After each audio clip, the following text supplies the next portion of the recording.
দেশ বিদেশের ব্যবসা বাণিজ্য আর অর্থনীতির সব খবর নিয়ে আমন্ত্রণ ফ্যালকন বিজনেস রিপোর্টে। বেসরকারি ব্যাংকের তারল্য সংকট মিটিয়ে সুদ হার কমানোর উদ্যোগের কার্যকারিতা নিয়ে প্রশ্ন তুলেছেন বিশেষজ্ঞরা। আসছে বাজেটে করমুক্ত ব্যক্তি আয় সীমা ৪ লাখ টাকা করার প্রস্তাব ফরেন চেম্বারের, কর্পোরেট কর ৫ থেকে ১০ ভাগ কমানোর সুপারিশ। হরমোন ও স্টেরয়েড ওষুধ বাজারের অবস্থান শক্তিশালী করতে নোভিস্তা ফার্মা কিনে নিল বেক্সিমকো ফার্মা। এমন সব খবর নিয়ে আমাদের আজকের আয়োজন। বেসরকারি ব্যাংকগুলোর তারল্য সংকট মেটাতে সরকারের নেওয়া উদ্যোগ নিয়ে প্রশ্ন তুলেছেন বিশেষজ্ঞরা। তাদের মতে কেন্দ্রীয় ব্যাংকে নগদ জমার সীমা কমিয়ে কিংবা বাছ বিচারহীনভাবে সরকারি প্রতিষ্ঠানের টাকা দুর্বল বেসরকারি ব্যাংককে দিয়ে পরিস্থিতি সামাল দেওয়ার উদ্যোগ ঝুঁকিপূর্ণ, সামনের দিনে যা নতুন সংকটের জন্ম দিতে পারে। রাজধানীতে পলিসি রিসার্চ ইনস্টিটিউট PRI এর এক আলোচনায় এমন মত দেওয়া হয়েছে। চলতি বছরের শুরু থেকেই বাড়তে থাকে ব্যাংক ঋণের সুদ হার। একসময় যেখানে 10 ভাগের নিচে ঋণ মিলত, এখন তা 12-13 ভাগ ছুঁয়েছে।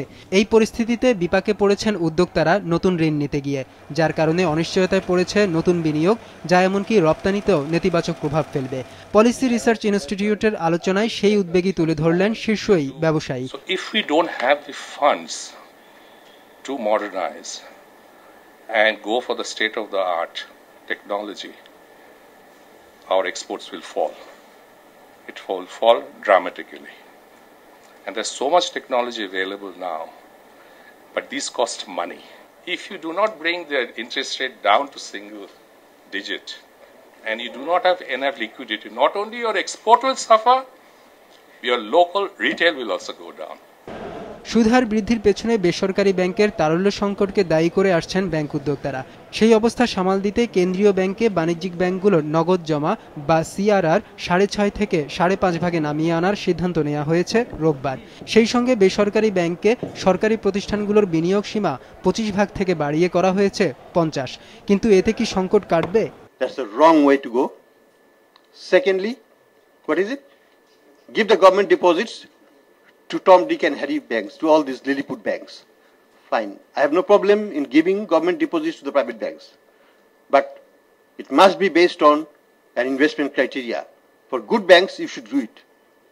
You cannot place public money to any bank which can abuse that resources, and day after tomorrow, you'll have many unpaid government accounts with private banks which have been washed away. It has to be an official guideline for them to use the camel rating or other mechanism to do it, so that they don't get penalized subsequently for placing in a at lower rate.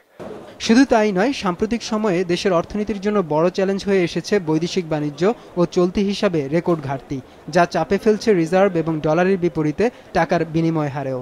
এই পরিস্থিতি সামাল দিতে না পারলে গোটা অর্থনীতি চাপের মুখে পড়বে বলে মনে করেন আলোচকরা। The government is hoping that somehow up to election, perhaps with a loss of $3-4 billion, will ride it out. I wish it the best. But to me, you are betting perhaps against the market. A market sometimes is very ruthless. We have seen it in Argentina, we have seen it in Venezuela, you have seen it in many other crisis situations, how ruthless the market could be. Obviously, there are a few things that could have been done. One is, I think there could be discouragement of non-essential product import. That's one. Secondly, I think diversification of export, because that would help stabilizing the currency. And I think for those who are exporters, I think there should be some encouragement of doing foreign currency loans, because that's a natural hedge. পাশাপাশি দেশের শিল্প খাতের ভবিষ্যৎ challenge মোকাবেলায় চতুর্থ শিল্প বিপ্লবের জন্য প্রয়োজনীয় প্রস্তুতি নেওয়ার তাগিদও আসে আলোচনায়। ফয়সাল শোভন, বিজনেস রিপোর্ট, মাছরাঙা টেলিভিশন। আসছে বাজেটে করমুক্ত ব্যক্তি আয়ের সীমা 4 লাখ টাকা পর্যন্ত বাড়ানোর প্রস্তাব করেছে ফরেন চেম্বার অব কমার্স। একই সাথে বিদেশি বিনিয়োগ আকর্ষণে কর্পোরেট কর হার 5 থেকে 10 ভাগ কমিয়ে আনার প্রস্তাব দিয়েছে বিদেশি বিনিয়োগকারীদের সংগঠনটি। সোমবার জাতীয় রাজস্ব বোর্ডে আয়োজিত প্রাক বাজেট আলোচনায় এসব প্রস্তাব তুলে ধরেন তারা। একজন ব্যক্তি বছরে 2.5 লাখ টাকা আয় করলে তার জন্য কোনো আয়কর দিতে হয় না। বেশ কয়েক বছর ধরেই এই সীমায় কোনো পরিবর্তন আসেনি। এমন অবস্থায় মূল্যস্ফীতি ও জীবনযাত্রার খরচ বিবেচনায় আসছে বাজেটে করমুক্ত আয়ের সীমা 4 লাখ টাকা করার প্রস্তাব দিয়েছে ফরেন চেম্বার অব কমার্স ফিকি। আর ব্যক্তির ক্ষেত্রে সর্বোচ্চ আয়কর 25 ভাগে বেঁধে দেওয়ার পক্ষে তারা, যা বর্তমানে 30 ভাগ।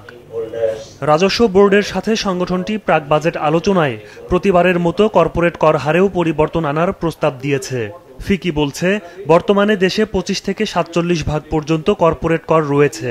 এই হার কোম্পানি ভেদে 5 থেকে 10 ভাগ কমালে বিদেশি বিনিয়োগ উৎসাহিত হবে। Because of the disallowance of perquisite and other expenses, at many occasions we have to pay additional 5 to 10%. I mean, the effective tax rate against 35% from company to company is hitting even 40% plus.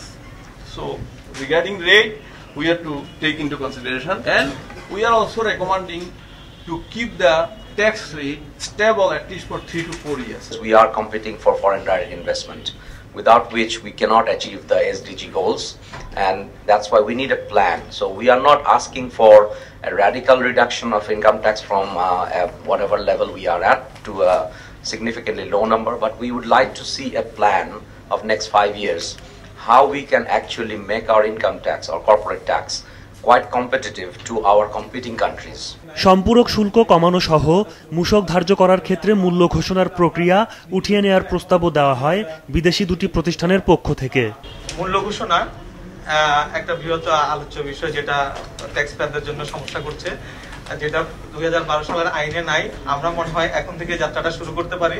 এটা নিয়ে আগেও আলোচনা হয়েছিল, আমরা নীতিগতভাবে একমত হয়েছিলাম যে এটা এখন থেকে উঠিয়ে দেওয়া।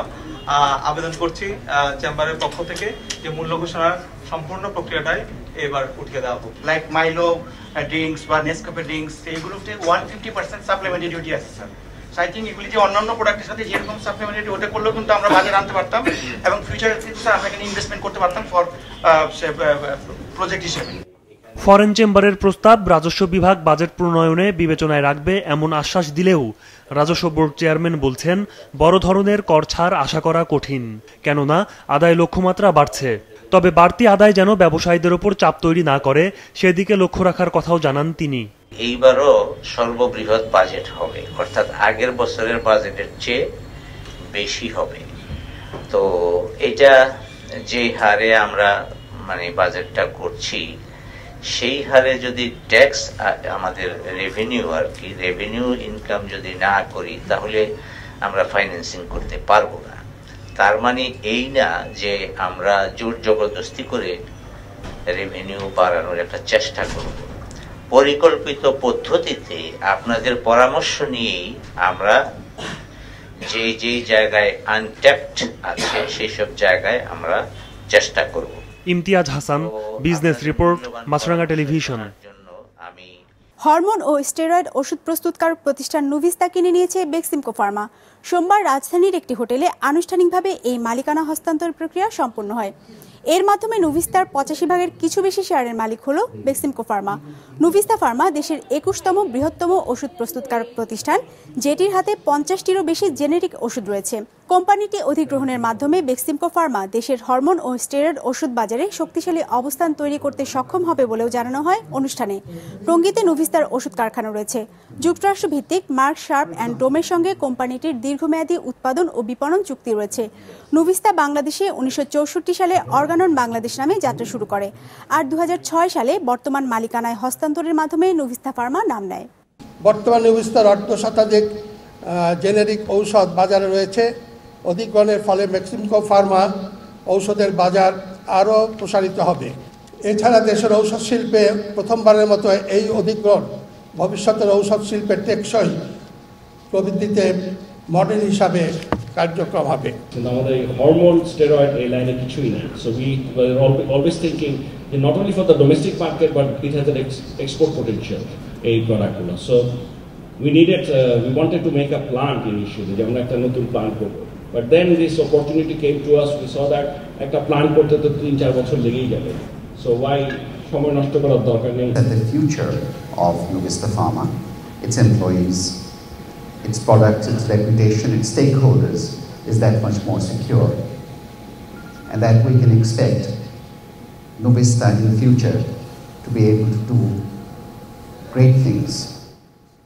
ভবন ভাঙতে কত সময় পেল পোশাক শিল্প মালিকদের সংগঠন বিজিএমইএ, সে খবর জানাবো বিরতির পর।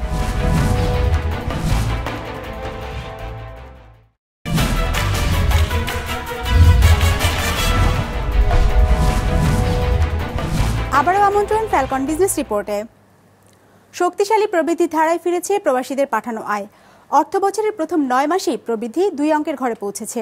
বাংলাদেশ ব্যাংকের সবশেষ তথ্য অনুযায়ী মার্চ মাসে প্রবাসীদের পাঠানো আয় এসেছে $130 কোটি, যা গেল বছরের একই সময়ের চেয়ে 20 ভাগ বেশি। সব মিলিয়ে চলতি অর্থ বছরের 9 মাসে প্রবাসীদের পাঠানো অর্থের পরিমাণ দাঁড়িয়েছে $1076 কোটি, যা আগের বছরের একই সময়ের চেয়ে 17 ভাগ বেশি। গেল বছর একই সময়ে প্রবাসীদের পাঠানো আয়ের পরিমাণ ছিল $919 কোটি। সব মিলিয়ে গেল অর্থ বছর প্রবাসীদের পাঠানো আয়ের পরিমাণ ছিল $1276 কোটি। রাজধানীর হাতিরঝিলের ওপর থাকা বহুতল ভবন ভাঙতে আরও 1 বছর 10 দিন সময় পেল পোশাক শিল্প মালিকদের সংগঠন বিজিএমইএ। আর সময় চাওয়া হবে না এমন মুচলেকা দেওয়ার পর আপিল বিভাগ তাদেরকে এই সময় বেঁধে দেন। হাতিরঝিলের ওপর 16 তলা ভবন ভাঙতে গেল বছর 2 দফায় 13 মাস সময় নিয়েছিল বিজিএমইএ, যার মেয়াদ শেষ হবে আগামী 12 এপ্রিল। তার আগেই আবারও 1 বছর সময় চাইলে শেষ পর্যন্ত মুচলেকায় দিতে হলো সংগঠনটিকে। আমরা 1 বছরের এই যে সময় প্রার্থনা করছি, এটা পেলে আমরা আর সময় চাবো না। দ্বিতীয় আমরা বলেছি যে আদেশ যেটা দেওয়া হয়েছে অবশ্যই এটা তো আমরা মানব। আর তৃতীয় বলেছি যে বিজিএমই এই আন্ডারটেকিং বা অঙ্গীকার নামাতে বিজিএমই দায়বদ্ধ থাকে। উনি আমাদেরকে 1 বছর সময় দিয়েছেন। 12/4/2019 পর্যন্ত আমরা ওই সিপিএল 1162/2013 আদেশটি কমপ্লাই করার জন্য সময় পাচ্ছি। বিজিএমইএ এই সময়ের মধ্যে ভবন ভাঙতে ব্যর্থ হলে সে কাজ করবে রাজুক। 3 মেয়াদে 25 মাস সময় পেলেও শেষ পর্যন্ত যে ভবনটি ভাঙতেই হচ্ছে, এতেই সন্তুষ্ট পরিবেশবাদী আইনজীবীরা। আগামী 12 এপ্রিল 2019 সাল পর্যন্ত তারা এখানে থাকবেন, তারপরে তাদের এটা ভাঙতে হবে এবং তারা বলেছেন তারা নিজেরাই ভাঙবেন। আদালত আবার বলেছেন যদি আপনারা নিজেরা ভাঙেন আপনারা অনেক কিছু সেভ করতে পারবেন, রাজুক ভাঙলে কিন্তু সবকিছু ডিস্ট্রয় করে দেবে। সেই ব্যাপারেও আদালত আইনজীবীকে সতর্ক করে দিয়েছে। 2016 সালের অক্টোবরে উদ্বোধন হওয়া বিজিএমইএ ভবনকে 2011 সালের 3 এপ্রিল অবৈধ বলে রায় দিয়েছিলেন হাইকোর্ট, যা বহাল আছে আপিল বিভাগের রায়েও। নূর সিদ্দিকী, বিজনেস রিপোর্ট, মাছরাঙা টেলিভিশন। সফলতা পাওয়ায় কয়েক বছর ধরে মা মাছের বাণিজ্যিক উৎপাদন করছে যশোরের কয়েকটি হ্যাচারি। এতে মিলছে মানসম্মত রেণু পোনা, যা দেশের মাছ উৎপাদনে ইতিবাচক অবদান রাখছে। যশোর প্রতিনিধি রাহুল রায়ের পাঠানো তথ্য ছবি নিয়ে ডেস্ক রিপোর্ট। যশোরে সরকারি বেসরকারি মিলিয়ে মৎস্য হ্যাচারি আছে অন্তত 42টি। জেলার চাহিদা মিটিয়ে যেখান থেকে রেণুপোনা সরবরাহ করা হচ্ছে দেশের বিভিন্ন এলাকায়। তবে ব্রুড বা মা মাছের সংকটে এসব হ্যাচারিগুলোর উৎপাদন ব্যাহত হচ্ছিল। বছর 4 আগে বাণিজ্যিকভাবে মা মাছ উৎপাদনের কাজ শুরু করে শাওন মৎস্য প্রকল্প নামের একটি হ্যাচারি। দ্বিতীয় বছরেই তারা সফলতা পায়। লাভজনক হওয়ায় তাদের দেখাদেখি জেলার আরো কয়েকটি হ্যাচারি এখন মা মাছ উৎপাদনের চেষ্টা করছে। বর্তমানে আমার এখানে যে ধরনের মা মাছ তৈরি হয়, অতি দ্রুতই তারা এই মাছগুলো এখান থেকে সংগ্রহ করতে পারে এবং তাদের রেণু উৎপাদন অত্যন্ত গুণগত মানসম্পন্ন হয়। সেখানকার যে কোয়ালিটি মানসম্মত ব্রুড, এই ব্রুড দ্বারা আমরা গুণগত মানসম্পন্ন বীজ উৎপাদন করতে সক্ষম হচ্ছে। বেসরকারি পর্যায়ে যে মা মাছ উৎপাদন হচ্ছে তা মানসম্মত বলে মনে করছে মৎস্য বিভাগ। গুণগত মান সম্পন্ন যারা ব্রুড মাছ তৈরি করছে অবশ্যই তাদেরকে আমরা সাধুবাদ জানাই। মৎস্য অধিদপ্তর তাদেরকে হেল্প করছে এবং এটি আমাদের মৎস্য টোটাল উৎপাদনের ক্ষেত্রে একটি নিয়ামক শক্তি হিসেবে কাজ করবে। গত বছর যশোরে মাছ উৎপাদন হয় 2,30,000 টন। মৎস্য বিভাগ আশা করছে জেলায় মা মাছ চাষ হওয়ায় এবার মাছের উৎপাদন আরও বাড়বে। জাহিদুর রহমান, বিজনেস রিপোর্ট, মাছরাঙা টেলিভিশন।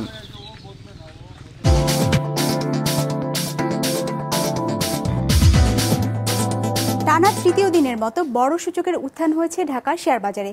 বেড়েছে লেনদেনের পরিমাণ। সার্বিক সূচক ডিএসইএক্স 80 পয়েন্ট বেড়ে দাঁড়িয়েছে 5,827-এ। বেচাকেনা হয়েছে 599 কোটি টাকার, যা আগের দিনের চেয়ে 158 কোটি টাকা বেশি। হাতবদল হওয়া শেয়ারের মধ্যে দাম বেড়েছে 234টির আর কমেছে 71টির। বাজার নিয়ে এবার বিশ্লেষণ শুনবো আইডিএলসি অ্যাসেট ম্যানেজমেন্টের। মার্কেট আজ টানা তৃতীয় দিনের মতো ঊর্ধ্বগতির ধারা বজায় রেখেছে। ডিএসইএক্স আজ 80.7 পয়েন্টস গেইন করে দিন শেষে 5,827.5 পয়েন্টস এসে ক্লোজ হয়। অন্যদিকে ডিএস30 গেইন করে 26.7 পয়েন্টস এবং ডিএসইএস গেইন করে 15.5 পয়েন্টস। গত 3 দিনের উত্থানের ফলে ডিএসইএক্স এর সর্বমোট যোগ হয়েছে 338.7 পয়েন্টস। আজ বাজারে মোট লেনদেনের পরিমাণ ছিল প্রায় 600 কোটি টাকা, যার সর্বোচ্চ 21.2% এসেছে ব্যাংক সেক্টর থেকে। দ্বিতীয় সর্বোচ্চ লেনদেন এসেছে ফার্মাসিউটিক্যালস অ্যান্ড কেমিক্যাল সেক্টর থেকে, যা মোট লেনদেনের 12.2%। মেজর সেক্টরগুলোর মধ্যে আজ ফুড অ্যান্ড অ্যালাইড ছিল নেগেটিভ, সেক্টরটি আজ 0.4% নেগেটিভ ছিল। অন্যান্য মেজর সেক্টরগুলোর মধ্যে আজ সবচেয়ে বেশি রিটার্ন দিয়েছে এনবিএফআই সেক্টরটি।